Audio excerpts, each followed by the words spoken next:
And welcome back to the 920 podcast.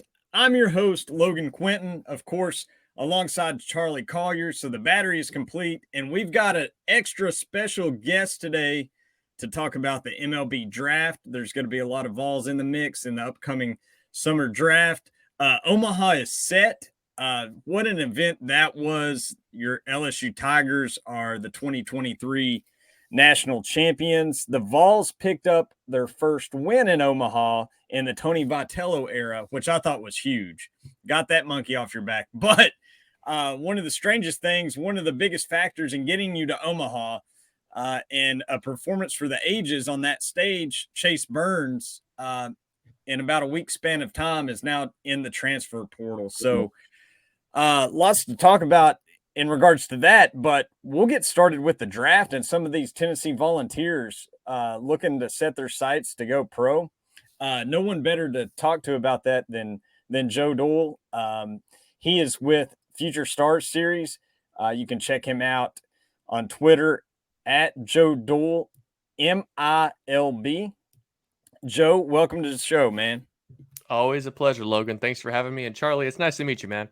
Yeah, nice to meet you too. I forgot last season Charley was not on the episode. I don't think so. I think this is the first I've met Charley. I missed the proper introduction there. So all good. Thanks for the assist.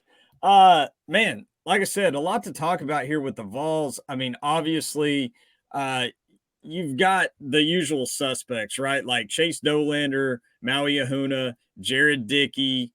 And then, I'll rattle off some other names real quick just to throw them in the mix, because this is going to be this week's rotation presented by Crumble Cookies. Joe, we normally do a segment on a weekend rotation, getting into the pitching matchups and stuff. Don't really have a way to do that, but this is my creative way of running through that list in some sort of rotation. But Andrew Lindsay, Seth Halverson, they are eligible. Aaron Combs, Zach Joyce, those are two relievers that I think would be nice pickups somewhere along the line when, I don't know, a quarter of the draft is over with or so. Zane Denton, he will be in the mix. And then there's some wild cards, some questionable guys. Hunter Ensley, he's eligible. Hollis Fanning has hit the transfer portal. And then you've got guys like Christian Scott, who was a grad and now, I wouldn't be surprised to see him sign a free agent deal or a deep round scoop for some team. And then obviously Kyle Booker. I don't know if he's going to go transfer portal or try to go pro, but those are some names, about a dozen names or so right there. Before I ask you about Dollander, Joe, I'm real interested in Lindsay and Halverson. Both those guys missed 2022 for different reasons, but they bounced back under the tutelage of Frank Anderson, and I thought they did extremely well for themselves. What do you have on both of those guys? Yeah, so I have long been a Seth Halverson guy, going back to his Missouri days. This bulldog, barrel-chested reliever, throwing 100. I mean, he's taken a step back a little bit in terms of that velocity consistency, but he's still throwing cheddar out of the bullpen. He's draft eligible for the third time, and I think that needs to be brought up. He was eligible at Missouri in 21. He was eligible last year. He was hurt for Tennessee 22. Eligible again in 23. And because he's older, he's not going to have any leverage in the draft. That being said, it's not easy to find guys that can throw 98, 99, 100 miles an hour. I think he's the type of guy that you see go towards the later half of day two, maybe in that 7th, 8th, 9th round range. Andrew Lindsay is a total wild card. I mean, a kid that didn't even pitch, had given up the sport, but he's come back. He looks like a better athlete than what he once was. He's throwing 3 pitches. The cutter's legit. I know he got beat up a little bit in the playoffs, but I think when you look at the athlete, the way that he moves, the velocity that he's showing, that 3-pitch mix, I think Andrew Lindsay is a guy, for me at least, that gets selected in that 4th or 5th round range.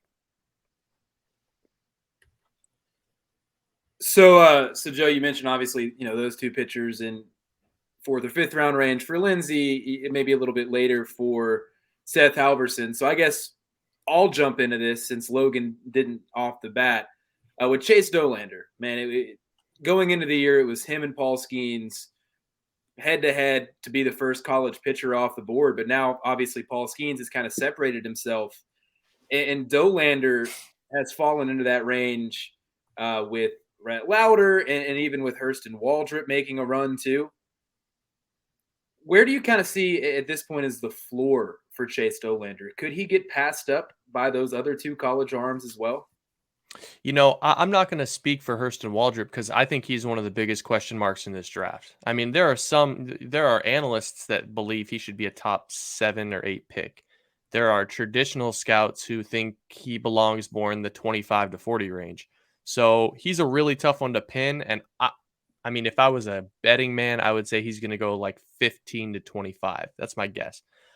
In terms of Rhett Lauder, I think Rhett Lauder has probably passed up Chase Dolander just with the consistency, the strike throwing ability, that feel for 3 pitches, and what he was able to do in the playoffs. But that being said, I think Chase Dolander got a little bit of a bad rep this year just because the expectations were set so incredibly high for what he was going to be able to achieve. I mean, he was being called the best pitching prospect we've seen in 20 years.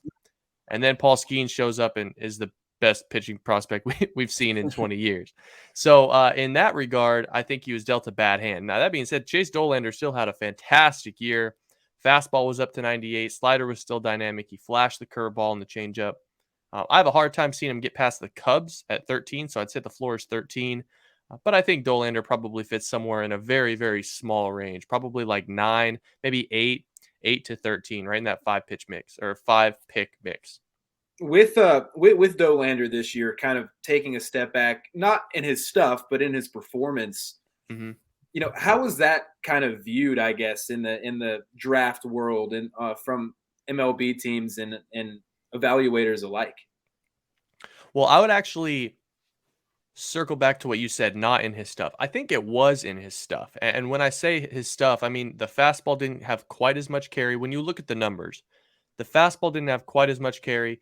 The slider was thrown a little softer and it didn't have quite as much sweep.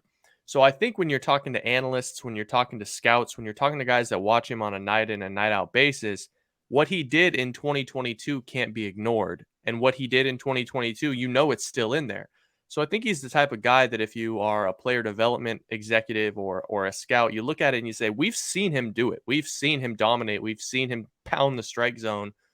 Let's get him back to his release point in 2022. And maybe we're stealing a top 4 or 5 pick in this draft at pick number 11 or 12. So as a whole, I don't think it hurt him that much. I mean, ultimately it's going to cost him probably a couple $1 million with where he's drafted, but I still think Chase Dolander has A's upside at the next level if he can just kind of get those two things straightened out to what they were a year ago. Yeah, I agree 100%, Joe. I've got him in that 5 to 15 range just because, and I go 15 just for some variance. But yeah, you've got the Cubs, the D-backs, a lot of the Angels right there. Those are some teams that I just don't see passing up on all of them. And then you mentioned Lauder. At the Rockies are at what, 9? Yeah, that's I mean, it doesn't come by often. I feel like for a guy with Lauder's profile sitting right there for the Rockies to take. I mean, that's a pitcher you take if you're the Rockies. I feel like. Yeah, I think you could say the exact same thing about Dolander to the Rockies. Okay. Honestly, I don't think any of these teams, none of these teams, even as recent as the late April, none of these teams thought that Chase Dolander was going to be there where he will probably be this year. And you look at what the Rockies did last year, taking Gabriel Hughes. He was a slider, heavy fastball type of guy. So I know Dolander's more of a 4-seam guy, and Gabriel Hughes is more of a sinker slider guy. But I think with the Rockies looking pretty clearly at pitching, one of those two guys goes off the board at 9. And I'm kind of with you. Like, I have a hard time seeing the Los Angeles Angels with what they may lose in Ohtani and some of these other short-term pitching prospects and what they haven't been able to develop in pitching prospects. I have a hard time seeing them not grabbing a pitcher if he's there as well. Great point. And speaking of, we're going to go outside the Tennessee realm here. And just overall with this draft, how volatile is this year's draft compared to recent years? I mean, the prep class is so deep. The Mariners have 3 picks in the first round. I feel like a lot hinges on those two aspects. I think you're right. I don't think this class has been given quite enough credit in terms of how talented it is on the high school bat side. Like, this is a really, really good draft for high school bats. To your point on the Seattle Mariners thing, I think a lot of teams are kind of holding their breath with what Seattle is going to do. Like, Seattle holds all the cards. They have the ability to make a pre-draft deal. They have the ability to pull a guy down. Like, Seattle kind of holds the cards in terms of how they want the back third or even the back half of this first round to go. So we'll see what happens. I can't remember another time except for when the Diamondbacks had 3 top 40 picks. Like, boy, that would have been like 2015 that we've seen a situation like this. So it should be a pretty fun year for the draft being in Seattle and Seattle Yeah. having 3 picks. Like, that's good television. And your Mariners, right? Yeah, I mean, I was born and raised here. I grew up rooting for the team. I kind of try to take a step back and like view the league and view the whole draft, that whole thing from an unbiased point of view. But for a guy that's in the media, for a guy that is going to the draft and going to be there, there's going to be a lot of buzz surrounding Seattle and what they could do and how they could pull different levers in that first round. I didn't even really think about the whole Mariners having 3 picks, draft being in Seattle thing until you just brought it up. That is going to add. It should be nutty. Dynamic. Yeah, that's going to be a lot of fun. The top of the draft should be a lot of fun too. For a long time, it's been seen as, Cruz, Skeens, and then Wyatt Langford. But lately, we've seen some buzz at the top of the draft now that the Pirates might not be going with Dylan Cruz. They might be going Paul Skeens instead. I know, Joe, in your latest mock draft, you actually have them taking Max Meyer. Or I mean, it's not Max Meyer. Max Clark. Yeah. The Pirates at the top of the draft and this recent shift you've seen, how much of that would you equate to the dynamics surrounding slot value in Dylan Cruz versus any other factors? All of it. I mean, all of it. Like this draft, especially when you have 3 or 4 guys, and I'll include Wyatt Langford in that. When you have 3 or 4 guys where the talent margin is this close, and you could make a reasonable case that any of these guys are worthy of being the number 1 pick in this draft, the Pirates are just in a position where they are in a position to take the best combination of talent and money savings, and those money savings are spread out over second, third, fourth round, where you can get really talented high schoolers down the road. And so I think if you're the Pirates, you just say, if Paul Skeens affords us to save $500,000 and it allows us to get a premium high schooler at the 3rd round instead of taking, just a college arm who might not pan out, I think you do that 10 times out of 10. And so what's going to end up happening is all these players, all these agents, they're all going to kind of leverage off of one another to see who can break the Pirates the best deal.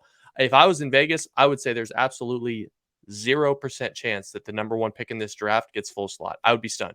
Absolutely stunned. So to follow that up then, with the Nationals sitting there too, it's been widely known they're pretty much Cruz or Skeens, whichever one's available. And for a long time, the thought was, well, one of those two would go at the top of the draft. The other would just be the Nationals pick. Now with the possibility with both of those guys being available, which way do you kind of think, the Nationals would lean? Is there any chance Cruz could get past the first 2 picks? Boy, as recent as early May, I was hearing the Nationals were really heavy on Walker Jenkins. And Jenkins is a Boris guy, so it would surprise me a little bit if he took a pay cut at 2 or 3.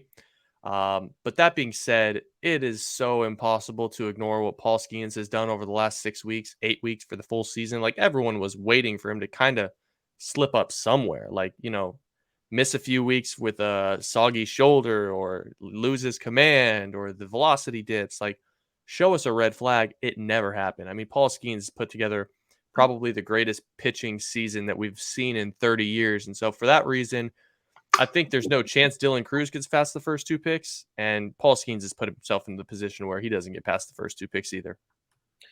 I from a biased perspective, I'm a Nationals fan. I am rooting hard for Paul Skeens to end up as the number 2 overall pick. So I'm really hoping the Pirates don't take Clark, and then Skeens could potentially be there, but then again, I don't think they're taking Cruz either. So I don't know what to think anymore. That's the Major League Baseball draft, man. It's not like any of the other drafts. And I'll tell you what, one other thing, guys, we can sit here today, what is it, 10 days before the draft, 12 days before the draft, and say, I'm sure it's going to be this. I'm sure it's going to be that. That's going to happen. This guy's going for that much money. Chances are 75% of what we're saying is going to be dead wrong. I mean, it always works that way. Mock drafts are, especially with the MLB draft, totally pointless. But that's kind of what, in my opinion, makes the Major League Baseball draft the most interesting draft of all of them. Absolutely. And I believe you wrote, Joe, in one of your latest articles or mocks, a great exercise in futility. That's exactly what it is. It is. Listen, it is, man. Like the MLB draft is a great, like, mock drafts for the MLB draft are a great exercise in creating a conversation, but in predicting the future, like, it's pointless. It's like in the 60s, people were like, well, boy, we're 10 years away from flying cars. We're not 10 years away from flying cars now. So that's kind of what it is. Like, the MLB draft is flying cars. Book put it on a t-shirt. Hey, Joe, around these parts, we're still 10 years from driving cars, some of these people. So we mentioned Max Clark, and Walker Jenkins already. Maybe one of those names is the answer to this next question. I was going to ask you, what preps will shake things up the most on day one? It's a good question. I honestly don't think Max Clark has the potential to shake things up by going a lot higher than we think. But the guy that I have circled is Noble Meyer. I think high school righties are a tough demographic to guess. I mean, sometimes they go incredibly high, and sometimes because of injury risk and everything in between, they fall 15 picks lower than you would expect them to. So Noble's a kid that I've gotten to know pretty well over the last calendar year. I think he could go as high as 5. I think he could go as low as 25.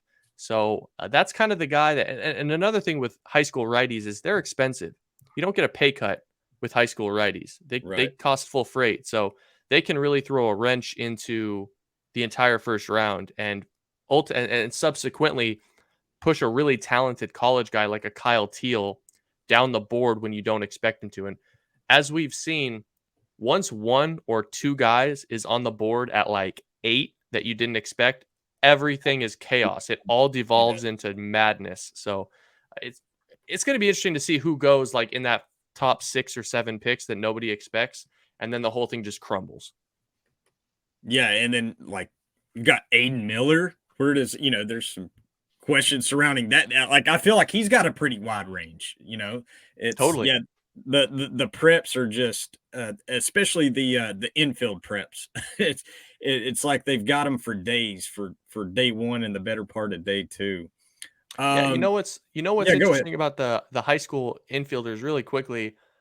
There's one segment of the draft community and front office executives that think there's too many good college bats. Not those college bats, those safe college bats, the performers, they're going to go in the 9 to 16 range. That's just where they fit. The good college bats always go there.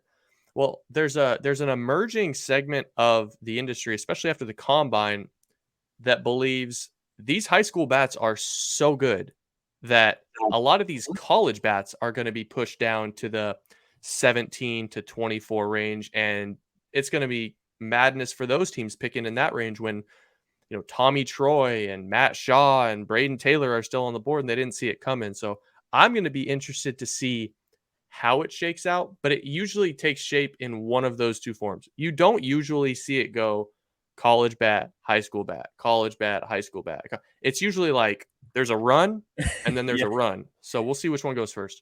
Exactly my thoughts. I was thinking this before the podcast. Like I could see a string of like 6 out of 7 prep infielders go, at some point in the first round. It's nuts. Me too. I'm with you.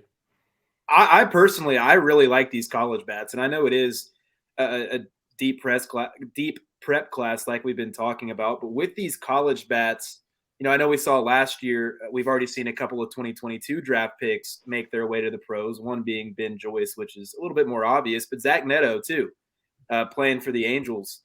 With some of these college bats that we have in this draft, are there any of them that you could see making that jump to the majors pretty quickly, like we saw with Neto this year? Yeah, the one guy that stands out for me is Matt Shaw. I think he is well polished and mature beyond his years at Maryland. He's had glowing reviews from the combine in terms of like the way that he mentally and operationally processes information in the box. And it sounds to me like he's the type of guy that can adjust to pro pitching quicker than most guys in this class. I think everyone else, I think there's a lot of guys that will have to kind of prove that they can adapt. Like a Braden Taylor, for example, he's made some swing adjustments this year that have impacted his ability to make consistent contact. Like I think he's going to take some time to develop. Chase Davis probably takes some time to develop. Nolan Shanuel is going to be going from like Florida Atlantic up to like, the big leagues pretty quick. So I just think a lot of these guys are going to be introduced to pro pitching like thrown into the fire. And I think Matt Shaw is prepared for it. To a lesser degree, I think Tommy Troy is also prepared for it. But those would be the two guys, Troy and Shaw, I think have the best chance to move quickest of this college bat crop. I couldn't agree with you more on Shaw. I've been so impressed by him in his time at Maryland. He's just his bat to ball skills are incredible. Where does he stick in the field? Is it short? Because that's kind of what I'm hearing. I don't think so. I think he's going to end up at second base. He's kind of built like a bulldog, like squatty, barrel chested. Yeah. I don't think he's got the range. He's got choppy steps. I don't think he's got the range to play shortstop, but he's a perfectly average second baseman. And so long as he's staying up the middle of the field, whether that be second base or some people want to see him in left field, which would obviously be a little bit of a hit to his value. I think he's going to be just fine. Does he crack that? Considering, you mentioned the teens being that spot for a guy like him, but we also mentioned at the top, some of those organizations there in that from the Rockies down to the Cubs. Is he a guy that's going to crack the top 10, you think, ultimately? That's about where his conversation is, right? Like, I think it's in that. I mean, I think the Marlins are the biggest question mark at 10. I think they make sense for a number of different reasons, but the Diamondbacks make sense at 12, I think. So somewhere in that 10 to 15 range is where I think he goes, but there's also a couple question marks up at the top, like a Oakland Athletics, Cincinnati Reds, like 6 and 7. I think he could go there. Basically, any team that we didn't bring up as obvious fits for pitching, I think are obvious fits for Matt Shaw. Speaking of college bats, or maybe it's an arm, I was going to ask you, what will be the biggest surprise out of the college talent on day 1 or day 2? In terms of a guy that outperforms his draft position, or just like the guy that goes earlier than anybody expects? The latter. Ooh, boy, you got me stumped on that one. Let me take a look at some of my notes here. I got one. I think a guy that goes on day 1 that nobody's talking about is Mitch Jebb. He's a shortstop at Michigan State. Really unorthodox, kind of I don't know if you guys remember Nori Aoki, but kind of just laid the bat back and he would fire through it. Can play every position. I think a lot of teams really like his hit tool and the bat to ball skills. So I'll say Mitch Jebb goes in the, we'll say 24 to 39 range, when I think a lot of people have him going closer to the end of the second round. Wow. Joe, I know we got to wrap up here shortly, so want to kind of jump back into the Tennessee side of things. We were talking about college bats and guys with big bat to ball skills with maybe some positional ambiguity. That doesn't define anyone better than Jared Dickey. I think we both feel like a guy that is best described as just a professional hitter. He just, I think, has such great vision at the plate, but you don't really know exactly where you're going to put him in the field, obviously. Where is his draft stock kind of sitting right now? And what position do you think he ultimately sticks out at the next level?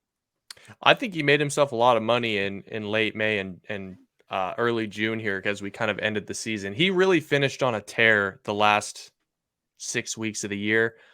So I think he took himself from maybe a late third rounder to a potential late second rounder. I think maybe he fits in that we'll say 60 to 80 range. Where he plays on the field, man, I don't know the last time I saw a guy play catcher and center field in the same year. Like, that is very strange. I don't think he's necessarily good enough to play center field. I think he gets okay jumps. I would put him in left field. I think that's where he best fits. He's got a strong arm. Maybe he could play right field, but you're buying the bat. Like, the raw power there is really legit. Twitchy hips. I don't think. I think you kind of figure out where you put him on the diamond after you realize that you've got a bat here. Do you who do you think ends up going first with him and Maui Ahuna? I would take Jared Dickey first. The Maui Ahuna one is a little bit confusing to me. I mean, that guy really, really, really struggled this year. I mean, he might be Yeah. the best defensive shortstop in college baseball, and I don't disagree with that at all. But at some point, you just have to ask, like, is this guy going to hit at the next level? I'm not sure. I would take Jared Dickey in the 55 to 75 range. I would probably take Maui Ahuna closer to the 80 to 110 range, kind of the back half of the third round, maybe someone's fourth pick. Another Tennessee Volunteer bat that's eligible this year is Zane Denton, a switch hitter that transferred from Alabama. And man, I thought he made himself all kinds of money considering, he is now actually, I had him in my head older than he is. He's approaching 22 and a half. Yeah. So the way he was able to come over and to his home state and stay in the SEC, and he improved his batting average by I think 40 points or so. Mm-hmm. And the strike to walk was what was so impressive to me. And he's got power to both sides. Where do you see him? I mean, obviously he needs to go this summer, right? I would think so. I mean, yeah, he's got one more year of eligibility, but I would be surprised if he went back to school. I think the biggest question with Denton is just, is he a third baseman? That's my only question. Yeah. Like, he can play the position. It's not, graceful, but he can play the position. Yeah. If a team believes he can be an average third baseman and be a hit over power guy, he's got raw power. I had him higher on my board last year. I had him as like a 7th rounder, 8th rounder last year. Ultimately, I don't know if he showed the impact that I think a lot of people wanted to see from a 22-year-old third baseman. I think he's probably a day 3 type of a player. But I've talked to Zane. He's a great kid. He's been in the Future Stars program going back to like when he was 16. He's going to be successful. I'm just not really sure where he fits in the draft because he's a little bit of a tweener profile. Yeah.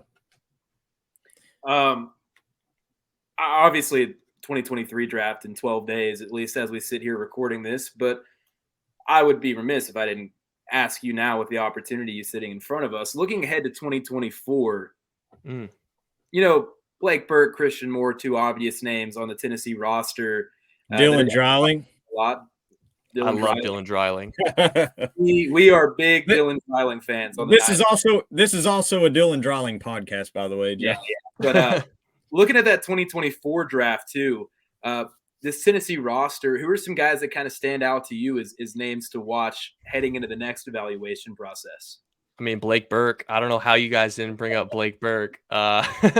Listen, Blake Burke is kind of interesting because like he's definitely a first baseman, and first basemen are pretty tough to gauge a year prior to their draft year. But that dude might have the most raw power in college baseball. He doesn't always square it up, but when that guy goes on a heater, like Blake Burke hits baseballs like Blake Burke and Nick Kurtz hit baseballs like nobody in college baseball right now. It's crazy the amount of power those two have. So I think Blake Burke is probably a top 2 round guy. I like Dylan Dreiling as a top 2 or 3 round guy. That kid can really, really hit. Like his approach is for a teenager, that kid can really hit.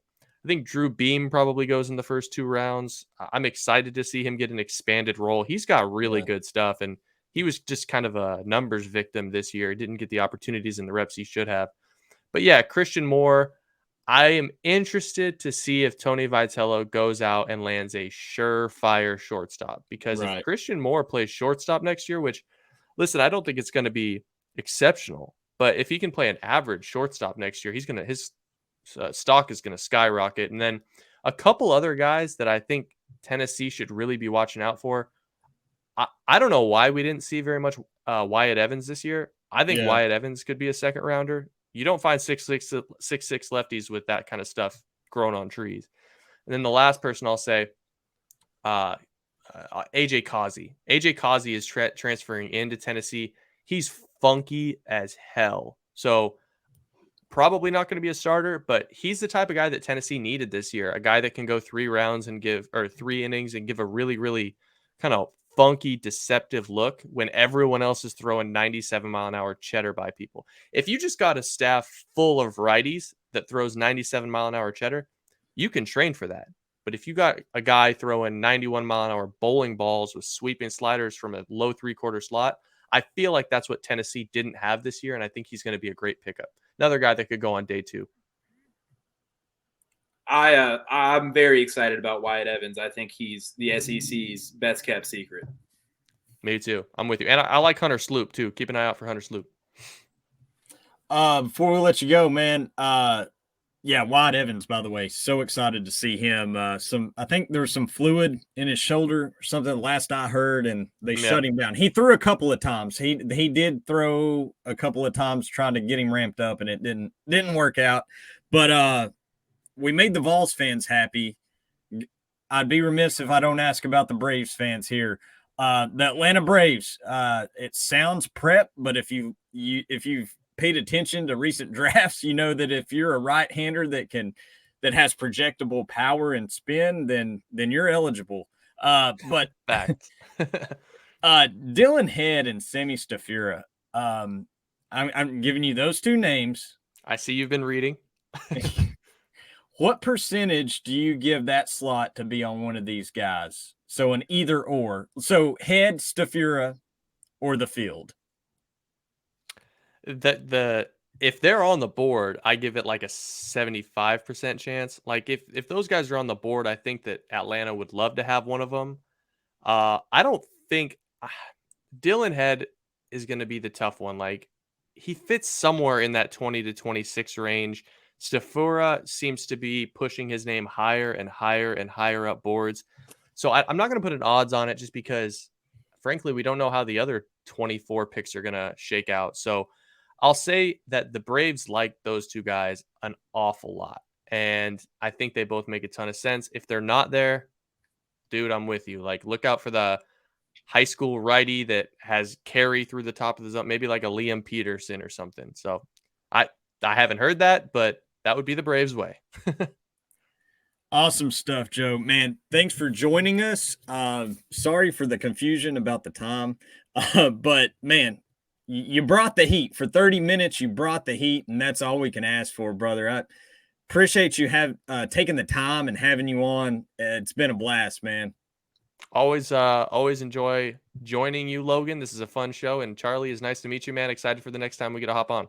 Yeah, thank you very much. We'll let you cut out of here, and Chuck and I will wrap things up here, Joe. We appreciate it. All right, guys. Hey, have a good one. We'll see you.